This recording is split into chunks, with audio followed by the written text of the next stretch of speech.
Hola, bienvenido a esta reunión en familia. Espero que te puedas sentir a gusto y juntos podamos compartir esta meditación en la palabra del Señor. Una meditación que tiene como título 3, 2, 1, 0, despegue. Espero que lo disfrutes. Dios te bendiga. Dragon, SpaceX, go for launch. SpaceX Dragon, we're go for launch. Let's light this candle.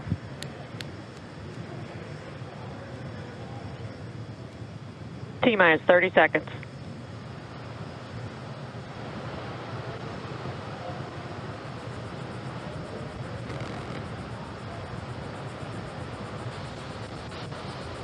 Stage 1 tanks pressing for flight.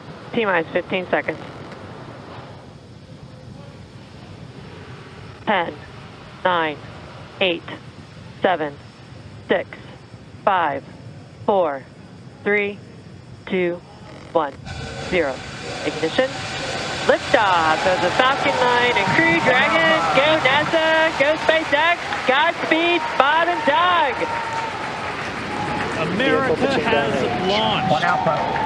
And so rises a new era of American spaceflight, and with it the ambitions of a new generation continuing the dream.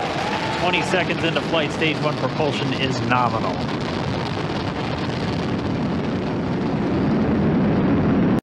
El miércoles 27 de mayo del 2020 era la fecha programada para el despegue de la nave SpaceX rumbo a la Estación Internacional Espacial con la misión llamada Demo 2.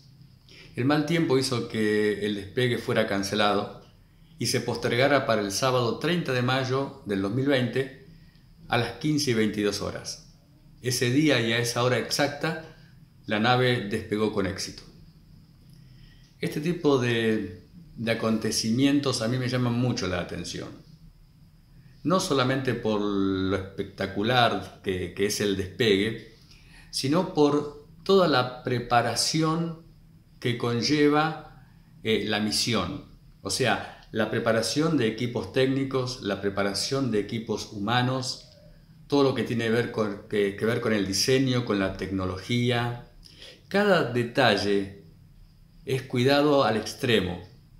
Cada paso de la misión tiene que ser respetado a rajatabla. De lo contrario, la misión fracasaría. Y eso significaría, por un lado, la pérdida de millones de dólares. Pero por otro lado, y lo más importante de todo, la pérdida de vidas humanas.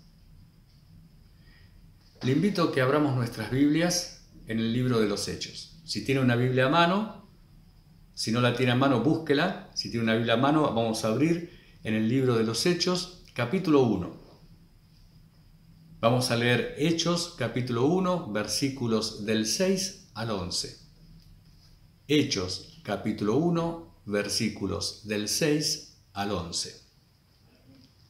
Dice así la palabra del Señor.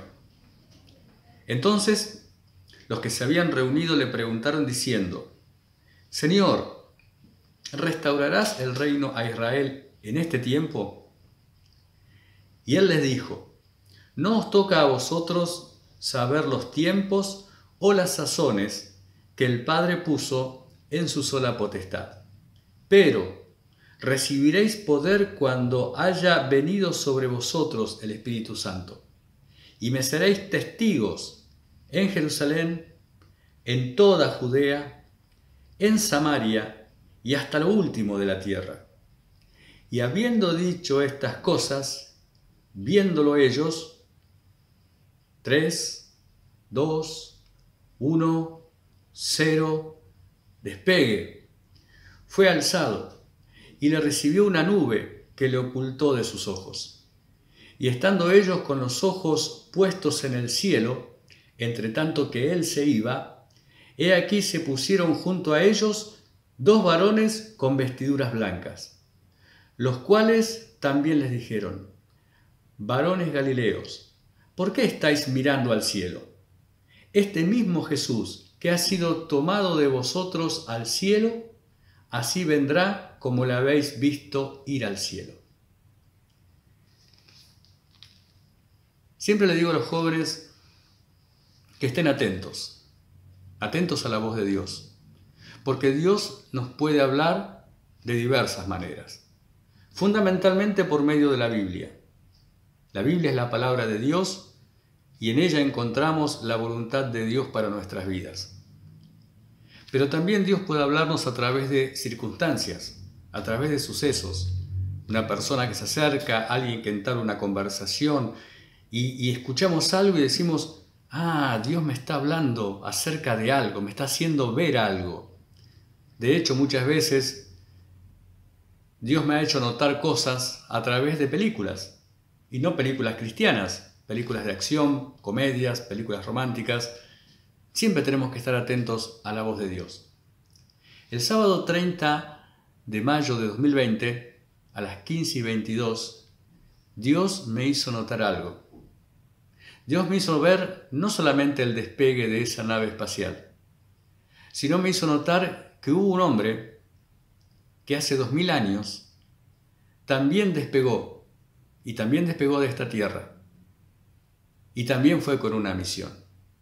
Pero no se detuvo en una estación espacial, ni se detuvo en la Luna, ni fue a Marte. Fue con una misión al Padre, a Dios.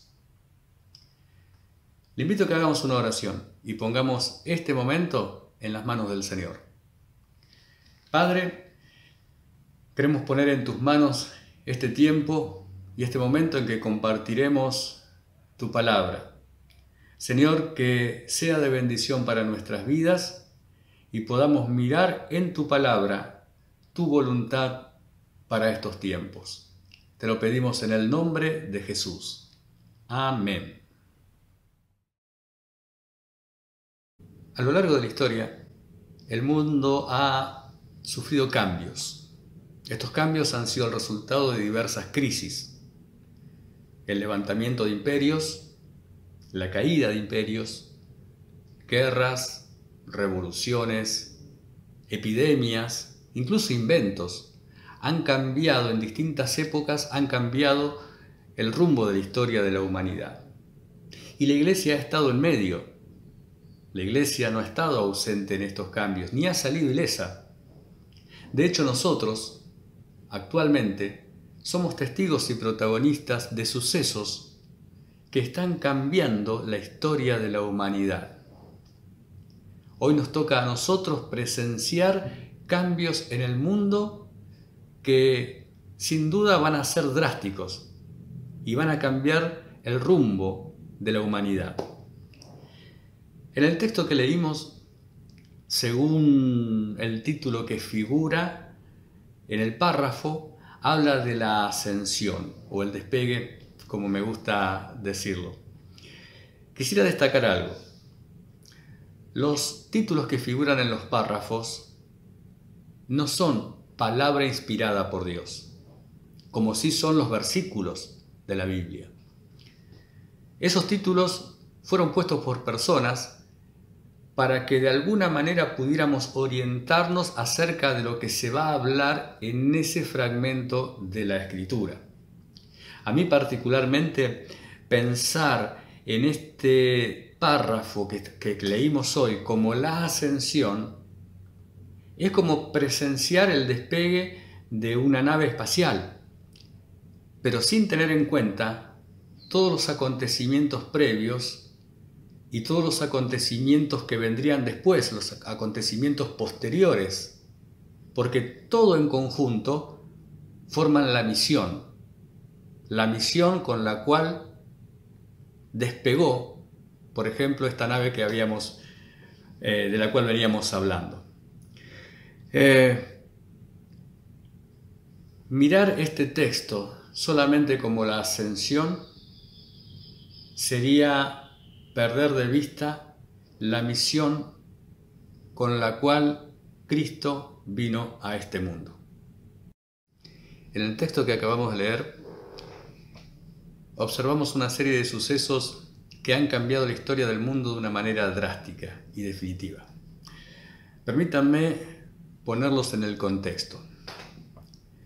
En estos días las cosas no venían bien para este grupo de discípulos, entre los cuales también estaban los apóstoles. Ya no eran 12, algo se había roto entre ellos. Judas había decidido traicionar a Jesús.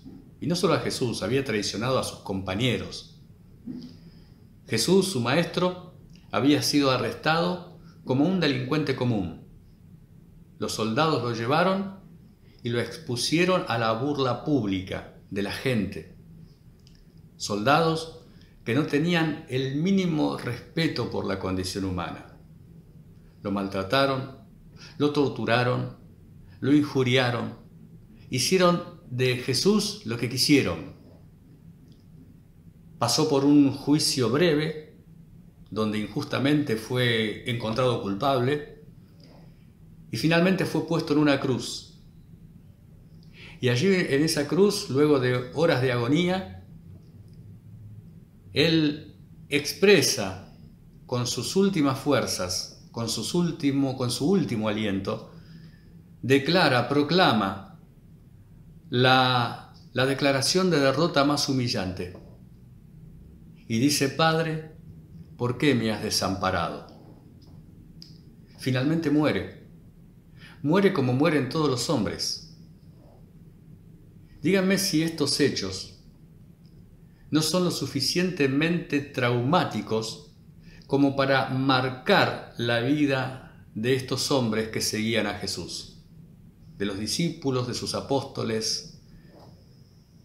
Todos estos acontecimientos fueron momentos terribles que ellos vivieron, que presenciaron y que vivieron con respecto a Jesús. Pero ahora todo había terminado. La muerte les daba una tranquilidad, la muerte de Jesús les daba cierta tranquilidad. Todo había terminado, ya se había terminado todo. La muerte había afectado a Jesús como afecta a cualquier persona. La muerte seguía teniendo su imperio y ahora tenía su trofeo más preciado, al Hijo de Dios. Y ahora, cuando ellos, podríamos decir, se están acomodando en la cama de la mediocridad, sucede algo que los sacude y que los vuelve a colocar en un escenario de incertidumbre. Cuando ya todo estaba claro, cuando ellos decían Jesús había muerto, el cuerpo de Jesús desaparece.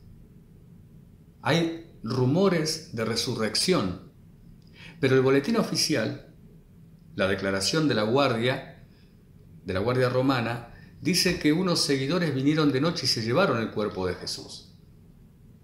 Esto a ellos los hunde en un montón de dudas, en un mar de incertidumbres. ¿Resucitó? ¿Por cuánto tiempo? ¿Qué está pasando? Antes por lo menos la muerte les daba la tranquilidad de que todo había terminado, pero ahora de pronto Jesús aparece, y aparece de a flashes a distintas personas, en distintos lugares, en distintos momentos. Todo esto genera una confusión en ellos. Están en medio de una situación complicada, conflictiva. En esa situación, ellos llegan a este momento que acabamos de leer en Hechos capítulo 1. Y es aquí donde los discípulos le hacen una pregunta a Jesús. Las preguntas son importantes. Las preguntas, de hecho, son muy importantes. A veces, las preguntas son más importantes que las respuestas. Hay un eslogan muy conocido, muy usado entre los cristianos, que es: Jesús es la respuesta. Yo diría hoy, Jesús es la pregunta. Piénselo. Las preguntas son importantes, muy importantes, porque uno pregunta lo que a uno le interesa saber.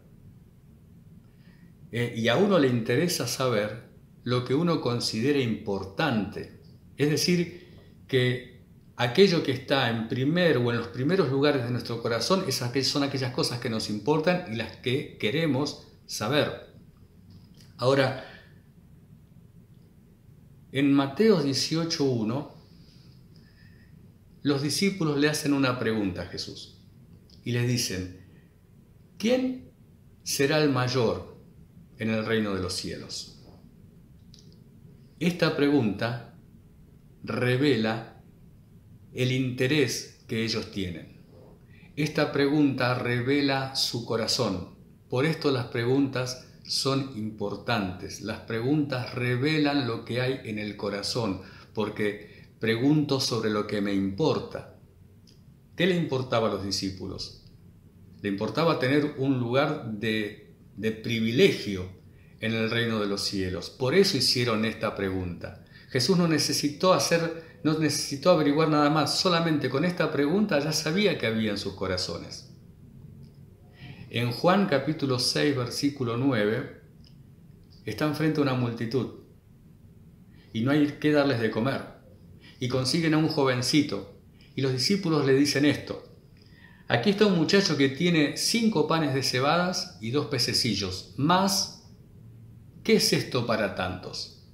Otra pregunta: ¿qué es esto para tantos? Si Jesús les hubiese preguntado en ese momento: muchachos, ¿ustedes son hombres de fe? Yo estoy seguro que los discípulos hubiesen respondido: sí, Señor, todos a una sola voz. Sí, Señor, somos hombres de fe. Estoy seguro que hubiesen dicho eso. ¿Sabe por qué? Porque yo hubiese dicho eso. Yo también hubiese respondido así. ¿Qué quiero decir? Que una declaración no siempre revela lo que hay en el corazón, pero una pregunta puede mostrar lo que está adentro nuestro, lo que a nosotros nos importa, nos interesa. Las preguntas tienen la virtud de descubrir lo que hay en nuestro corazón. Con esto no quiero desalentar a nadie y decirle no pregunte nada porque va a andar descubriéndose. No. Pregunte y pregúntese y pregunte al Señor y pregunte a su pastor. Pregunte. Pablo escribió en 2 Corintios 13:5: examinaos a vosotros mismos si estáis en la fe. ¿Cómo podría examinarme si no hago preguntas? ¿Cómo podría examinar sin hacer preguntas? Cuando usted entra a un consultorio médico, el médico le dice: hola, buen día, tome asiento. ¿Qué es lo siguiente que hace? Cuénteme, amigo, ¿qué le anda pasando? Le hace una pregunta, porque las preguntas son fundamentales para examinarnos. Pablo dijo: examinaos a vosotros mismos.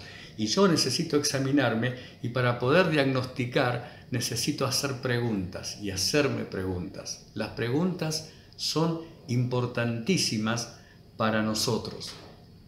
Ahora, la pregunta que le hacen los discípulos a Jesús es: Señor, ¿restaurarás el reino de Israel, el reino a Israel en este tiempo? Ellos tenían un anhelo. Esa pregunta revela que ellos tenían un anhelo, tenían algo que ellos deseaban mucho. ¿Qué es lo que ellos querían? Ellos querían que todo fuera como antes. Ellos querían restauración, que las cosas fueran como antes, que le fuera restaurado el reino a Israel, que todo volviera a la normalidad. Dígame, en estos tiempos de pandemia, en estos tiempos de cuarentena, en estos tiempos de encierro, donde todo ha ido cambiando, ¿nunca se preguntó cuándo volveremos a la normalidad? Porque es lo que los discípulos estaban preguntando a Jesús. ¿Cuándo volvemos a la normalidad? ¿Cuándo restaurarás el reino a Israel? Aquellos hombres, al hacer esta pregunta, demostraron que en su corazón había cansancio. Cansancio por la situación, cansancio por lo que estaban pasando, cansancio de la incertidumbre. Querían que todo volviera a ser como antes.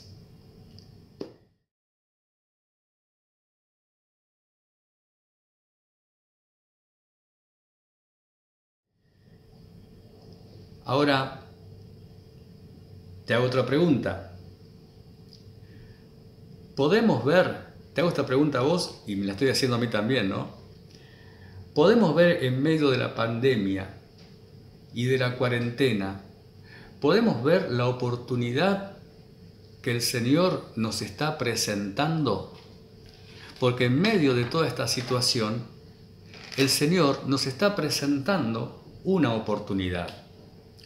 Cuando ellos querían saber cuándo terminaría todo, cuándo sería el fin, Jesús toma la pregunta de los discípulos y le da una nueva dirección, la redirecciona. Y en el momento previo a su despegue, les habla Jesús de otro despegue. En primer lugar, Jesús nos alivia de una carga. Cuando nos dice, no les toca a ustedes saber por cuánto va la cuenta regresiva. No les toca a ustedes saber cuándo. Saber cuándo es problemático. ¿Por qué el Señor no nos dice cuándo? Yo creo que el Señor nos conoce. Usted sabe que el Señor nos conoce. Y si el Señor no nos dice cuándo, pienso yo, tal vez me equivoque, pero seguramente si supiésemos cuándo, muchas cosas malas comenzarían a ocurrir. Por nuestra naturaleza, por aquello de lo que estamos hechos. Si supiéramos cuándo, haríamos cálculos, especularíamos, nos relajaríamos. Supongamos que supiésemos que el Señor va a venir el 22 de noviembre del año 2021. ¿Sabe qué pasaría? El 21 de noviembre de 2021, a las 23:30, todos estaríamos poniéndonos a cuenta. Y todo el resto anterior de tiempo hubiésemos hecho cualquier cosa. Probablemente hubiese pasado tal vez me equivoque, pero es muy probable que sea así. Es nuestra naturaleza. Por algo el Señor no quiere que sepamos cuándo. Jesús más bien les reformula la pregunta y los invita, los incita a cambiar de pregunta. Y en lugar de preguntar cuándo, los invita a preguntar qué. ¿Sí? Porque Él no les dice cuándo va a restaurar todas las cosas, pero sí les dice qué es lo que va a hacer y qué es lo que ellos van a hacer. ¿Cuándo? Es una pregunta incómoda. En algunos momentos y en algunas situaciones, ¿cuándo puede ser una pregunta incómoda? Solamente imaginen esto, que una persona comienza su primer día de trabajo y se presenta ante su jefe. Y lo primero que le pregunta al jefe es, ¿cuándo nos vamos? Una pregunta desubicada, revela lo que hay en su corazón. Todavía no empezó a trabajar y ya se quiere ir, ya quiere saber cuándo se va a ir. ¿No estaría mejor preguntar qué tengo que hacer? Sin duda, sería mejor preguntar qué en lugar de cuándo. Cuando Pablo estaba yendo camino a Damasco, se le presenta a Jesús. Y en ese momento Pablo entendió todo. Pablo entendió absolutamente todo.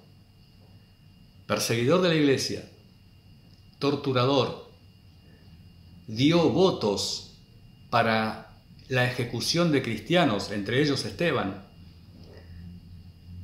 Y ahora de repente está frente a una luz más brillante que el sol, y de adentro de esa luz le dicen: yo soy Jesús a quien tú persigues. Pablo hubiese pensado: ya estoy en el horno, acá se terminó todo, me vienen a matar por todo lo que hice. Y él no dice: Señor, ¿cuándo vas a bajar la espada? ¿Cuándo me vas a sacar? ¿Cuándo me vas a sacar la vida? Él le dice: Señor, ¿qué? ¿Qué quieres que yo haga? Él no le pregunta el cuándo, él le pregunta el qué. Y eso es reformular correctamente la pregunta. Hoy la humanidad atraviesa una crisis que no estaba en los planes de nadie. De hecho, ni siquiera estaba en nuestros planes, solo estaba en los planes de Dios. Y como siempre, la Iglesia se encuentra en medio de esta situación. Y como siempre, corremos el riesgo de perder de vista el objetivo de nuestra misión. No se trata de cuándo, se trata de qué. No perdamos tiempo tratando de calcular y saber aquello que no vamos a poder saber nunca, porque solamente está en el conocimiento de Dios. Estamos ante el nacimiento de una nueva etapa de nuestra misión. Y la pregunta es: Señor, ¿qué quieres que yo haga en este tiempo? Jesús dijo una parábola y la finalizó de esta manera: bienaventurado aquel siervo que cuando su Señor venga lo halle haciendo así. ¿Sabe a qué se refería? No a estar descansando, no a estar ocioso, ni estar haciendo cálculos, sino hablaba de estar trabajando, de estar sirviendo, de estar cumpliendo con la misión. Estamos en la cuenta regresiva y esta situación nos muestra que ha comenzado o está por comenzar un nuevo despegue. Escuche, puede sentirlo. 3, 2, 1, 0, despegue. Es nuestra misión. El Señor le bendiga.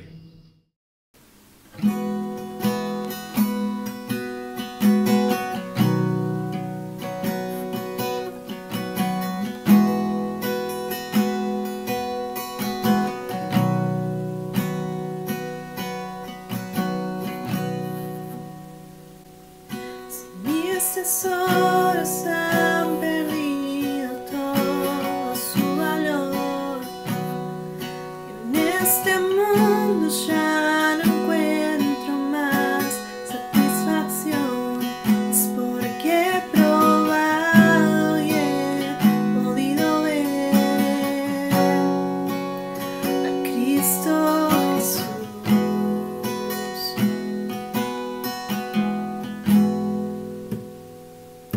Si todo es nada comparado a lo que hay en ti, lo que estimaba ya no es importante para mí, es porque he probado y he podido ver a Cristo Jesús, a Cristo Jesús. Y te deseo más que a la vida, te deseo más que a la vida, te deseo más todavía, Jesús. Te deseamos a ti, Jesús, el amado de mi alma. Te deseo a ti,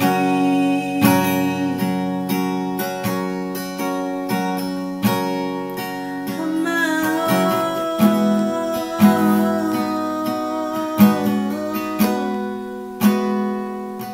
Si mis tesoros